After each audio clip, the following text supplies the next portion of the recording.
யாருமா நீங்க? எங்க போறீங்க? ஊருக்கு போயிட்டு இருக்கேன் சார். இவங்களாம் தெரிஞ்சவங்களா? தெரியாது சார். யாரையுமே தெரியாதா? தெரியாது. உன் பேர் என்னம்மா? ரம்யா சார். மா படிச்ச பொண்ணு தானே, இப்படி முன்ன பின்ன தெரியாத உங்களோட போற ஏதாவது ஒன்று ஆச்சுன்னா? ஏய் எல்லாரும் வண்டி விட்டாருங்க.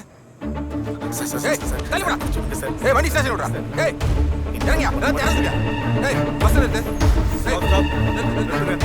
இவங்களை ஏற்றிட்டு போய் இறக்கி விட்டுருங்க. சரி சார்.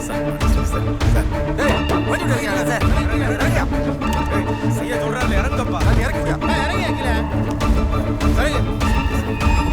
ஏய் என்ன பாக்குற? இறங்கியா.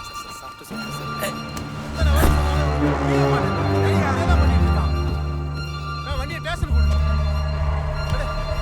ஏய் புக் எடுத்துடா. என்னடா அவனுக்கு? வண்டி ஸ்டேஷன் விடு. இப்படியே தான் பண்றாங்க. டேய் வாட் பண்ணா உனக்கு தெரியாதா? சார் நீ அலைக்கு மட்டும் சார். மேல. டிக்கெட் போட்டு ஆளை ஏத்திக்கிறது ஏதாவது ஆக்சிடென்ட் ஆனா போலீஸ் மண்டையை உருட்டுறது. ஒரு வாட்டி விட்டுருங்க சார். சும்மா இருக்கியா? ஏடியா ஆர்சி புக்லாம் வாங்க. ஸ்டேஷனுக்கு கொடுங்க. சரிங்க. சார் வரீங்களா?